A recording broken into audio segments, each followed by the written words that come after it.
Right, we're going. Right, Mick, Abbey Road Allotments. Nice dry day, Friday. But I'm going to do a bit more composting, and I'll show you a quick curve around the plot. Not too windy, nice and mild. This is my top fruit cage. Damsons I picked a couple of weeks ago. Made 2 gallons of wine out of that. That's a good brew. Most of the stuff is finishing off now. Sprouts. I chopped the tops of these off a couple of days ago because the sprouts on the top will well get to nothing. Strawberries at the end. Can I zoom in on that? Oh, there's one there just turning red. It's the size of a bloody mug. Huge. Gladdies. Quite a few of these are coming into flower now. Now the bloody show's finished and it's too late. 5 lots of gladdies I put in, trying to time them for the show. But everybody's in the same boat. It's bloody potluck. Still, one of these days. This is my wooden structure. This is Boston. I've raised these 2 beds up again, and this will be ideal now for next year. Once them lot come out, then they'll get filled with topsoil which I got bagged up, which I took out for the pathways, so I'm working from waste diet. Spent mushroom compost, spent tops, leaf mould, garden compost, and worm cast that'll go in as well. Good watering, osmuck on, good watering, and cover it with a weed suppressant like that one. Then nature will get digging for me. Tunnel, this is where I grow my heavy onions. That bed's been prepared, ready for next year. Grapevines there, them are new spurts off for this year. With a bit of luck I'll get another 6 foot out of them. But a couple of months when they start off next year, I'll come to the end of the tunnel. I'll be well away again. Fruit down this side as well, outside grape.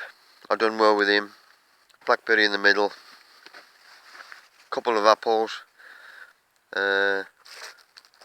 Blackcurrant in the middle. And these are cherries and plums. Some Boston gladdies down here. This is another structure I've done, a wooden structure. But once I've planted out here, then the scaffolding netting will go over the top and round the sides. And I'll be putting a door in on here so I can walk in. That's all enclosed, meaning keep the pigeons off, butterflies and all that crap. Some nice gladdies in here and all. It's too bloody late. Any road. Back to composting. These 2 bins are ready. These was carpeted yesterday, ready for the winter. And in a month or so, I'll start getting the leaf mould, and that'll go in one of them. I've just chopped all my ingredients in a bucket and edge shears. And that bin will be filled soon, so I'll then be using this bin, which is 2 foot of straw on the bottom. That means when I start putting my compost ingredients in, compresses a straw. Compost is ready within 3 weeks. The worms don't go through the straw, and the mould nicks them underneath with chicken wire. I've won. Right. There's my shredded paper, my carbon. Nothing glossy, nothing coloured. Mostly paperback books. The older the book, the better. If I can get a really old book and you can smell it breaking down already. There's my chopped ingredients mixed, meaning less work for the worms. Lid off. First bit of carpet, got a few worms in. I'll shake them underneath because these are my extra worms. Next bit of carpet, fold that up, and I also shake that into my 3rd carpet. Obviously I can do this better with 2 ons. So these lot are my extra worms. Once I've put the compost ingredients in, these will go on top of that. The more worms you got, the quicker the breakdown. This is their food, meaning you look after them, keep it moist, keep it warm, and they will multiply rapidly and go through the lot. Right, first thing,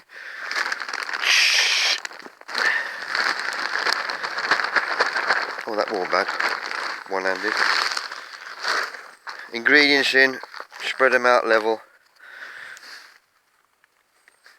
and then more carbon. They love shredded paper. Look after them. With me, I've got liquid osmoc in here as well, and if I wanted a piddle, I'd piddle in there full of nitrogen. Give everything a good soaking. You can't overwater because you've got the drainage. You've got to keep the worms moist, otherwise they'll clear off. As they breathe through the skin, they've got to stay moist.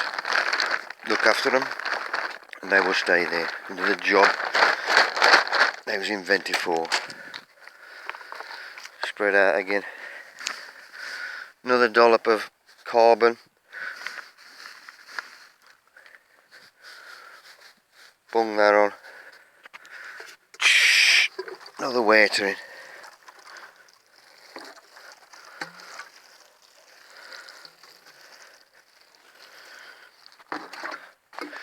That'll do. You're going to get worms in there anyway, because one of my ingredients is osmoc. Whatever muck you use, there's your worms. If you put extra worms in, then obviously it will break down quicker. With these 3 bits of carpet on top, they've got to stay moist, the carpet, and in between them layers, ideal breeding ground. So look after them. Carpet's back on top. These carpets are still moist. Might put a bit of weight on the top one so it does go through. This compost is now full. I'll put the date on the lid, and then 3 weeks from then I know it's ready. Quick weighting on that one. You can see the little chaps floating about in there.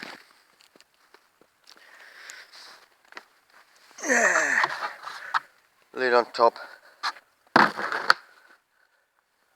House brick. Then I'll get my felt pen and put the date on there.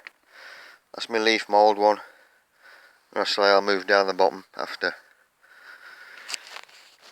Right, that's it guys and gals. See you later. Hope you have learned something.